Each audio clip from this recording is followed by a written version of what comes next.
আমার মনে হয় আমিই একমাত্র ব্যক্তি যে এখন পর্যন্ত ভাইরাল ডিমের এই রেসিপিটি ট্রাই করিনি। যাই হোক, শেষ পর্যন্ত আমার মেয়ের উদ্যোগে রেসিপিটি আমার বানানো হলো। হ্যালো এভরিওয়ান, আসসালামু আলাইকুম। সবাই কেমন আছেন? আশা করি সবাই অনেক ভালো আছেন।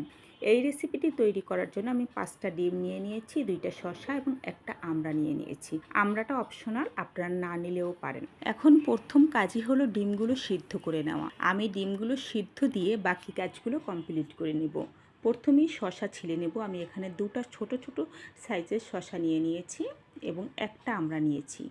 যদিও এই রেসিপিতে কেউ কখনো আমড়া ব্যবহার করেনি, মানে আমি অনেকেরই এই রেসিপিটা দেখেছি, অনেকে করেছে, কিন্তু কখনো আমড়া ব্যবহার করতে দেখিনি।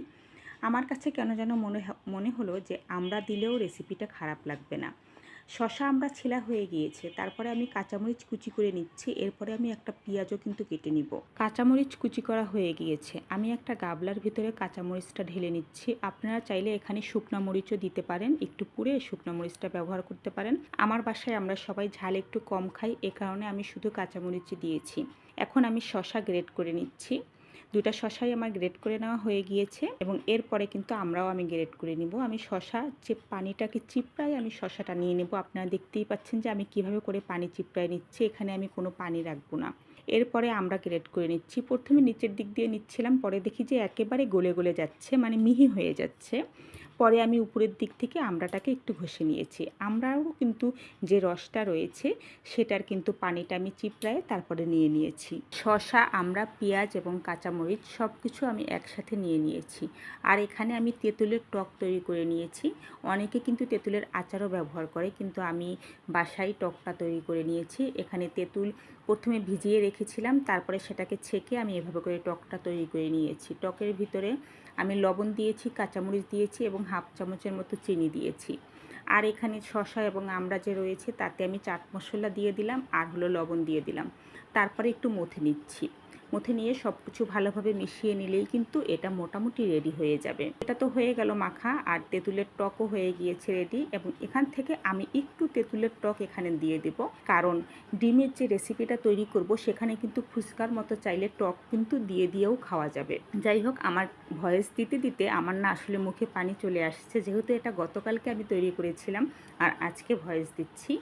ডিমগুলো সিদ্ধ হয়ে গিয়েছে, আমি এখন ডিমগুলোও ছিলে নেব। তো একে একে সব ডিমগুলো কিন্তু আমি ছিলে নিয়েছি মোটামুটি। এখন কাজ হলো এগুলোর মাঝখান থেকে একটু একটু করে কেটে নেওয়া।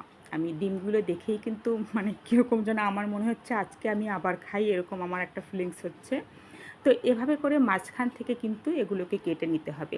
খুব বেশি কাটতে যাবেন না, তাহলে কিন্তু মানে অর্ধাঅর্ধি হয়ে যেতে পারে, মানে আর আস্ত থাকবে না, ডিমটা অর্ধেক অর্ধেক হয়ে যাবে। তারপরে এভাবে করে যে আমি একটু কেটে নিয়েছি সেখানে কিন্তু এই যে শসা আমড়ার যে মিশ্রণটা তৈরি করে নিয়েছি সেগুলো আমি দিয়ে দিব। আমি কিন্তু একে একে সবগুলোতেই এভাবে করে দিয়ে দিব এবং এরপরে এর ভিতরে আপনারা চাইলে আরও টক দিয়ে আপনারা খেতে পারেন, যার যেরকম ইচ্ছা সেরকম। সবগুলো ডিমেই কিন্তু আমি এরকম দিয়ে দিব। যাই হোক, আমি এবং আমার মেয়ে কিন্তু অনেক মজা করে খেয়েছি। আজকের রেসিপিটি আপনাদের কেমন লাগলো আপনারা অবশ্যই জানাবেন। আর এই জিনিসটা খেতে যে এত মজা, আমি যে কেন এতদিন তৈরি করিনি আমি নিজেও জানি না। অবশ্যই বাসায় এই রেসিপিটা ট্রাই করবেন। সবাইকে অনেক অনেক ধন্যবাদ। আজকে এ পর্যন্তই। আল্লাহ হাফেজ।